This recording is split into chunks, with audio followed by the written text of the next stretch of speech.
ஆன்மீக நண்பர்கள் அனைவருக்கும் அன்பான வணக்கம். ஒரு நாள் கைலாசத்தில் சிவபெருமானை பார்க்க சென்ற நாரத முனிவர் சிவபெருமான் நோக்கி ஒரு கேள்வி எழுப்பினார்.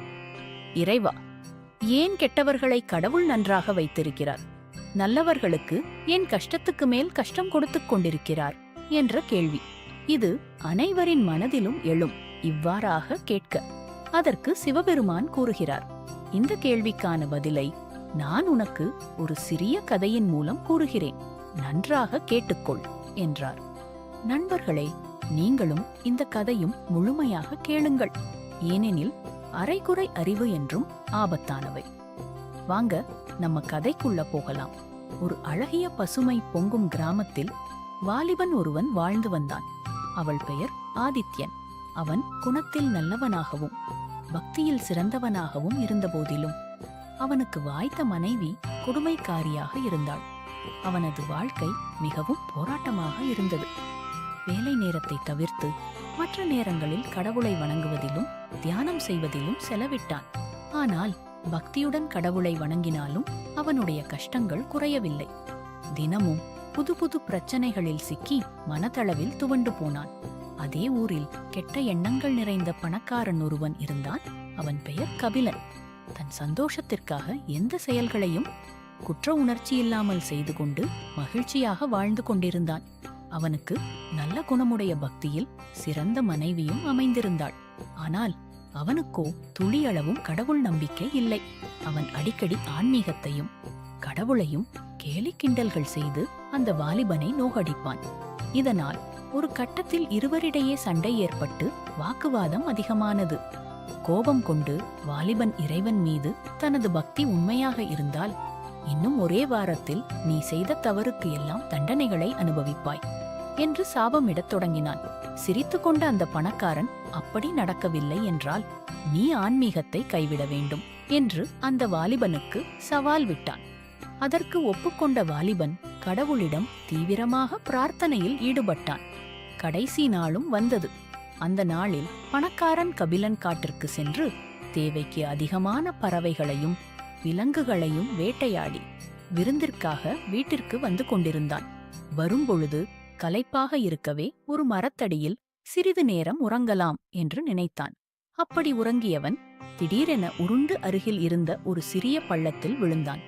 அந்த பள்ளத்தில் தங்கமும் வைரங்களும் நிறைந்த புதையல்கள் இருக்க அதை பார்த்தவன் எல்லையில்லா மகிழ்ச்சியுடன் அதை எடுத்துக்கொண்டு வீட்டிற்கு வந்தான். இதற்கிடையே வயலில் வேலை செய்து கொண்டிருந்த வாலிபன் ஆதித்யனை மாடு முட்ட கடுமையான காயங்களுடன் படுத்த படுக்கையானான். இப்படி ஒரு வெள்ளந்தியான கணவனுடன் வாழ்வதை விட தாய் வீட்டில் வாழாவெட்டியாக இருக்கலாம் என்று அவனின் மனைவியும் அவனை அப்படியே விட்டுவிட்டு தாய் வீட்டிற்கு சென்று விட்டாள். நல்லவர்களுக்கு ஏன் இத்தனை சோதனைகள்? இறைவா, என்னால் இதற்கு மேல் தாங்க முடியாது என்று தற்கொலை செய்து கொள்ள முடிவெடுத்தான். உடலில் காயங்கள் அதிகமாக இருந்த போதும் அந்த வலிகளை தாங்கி கொண்டே வீட்டிற்கு பின்புறம் இருந்த கிணற்றுக்கு அருகே வந்தான். இறைவா, நான் உன்னை நம்பி அந்த பணக்காரனிடம் சவால் விட்டேன். ஆனால் அவனிடம் நான் தோற்கும்படி நீ செய்துவிட்டாய். உன்மேல் நான் வைத்திருந்த பக்திக்கும் நீ செவி சாய்க்கவில்லை.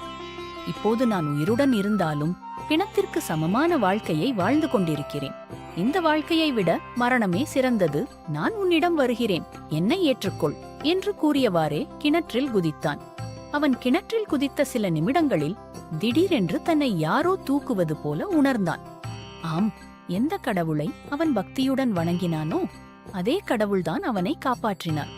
உடலும் மனதளவிலும் வேதனையுடன் இருந்தவனுக்கு இறைவனை வணங்கத் தோன்றவில்லை. மாறாக சண்டை போடத் தொடங்கினான். தனது ஆதங்கத்தையும் ஆத்திரத்தையும் கொட்டி தீர்த்தான்.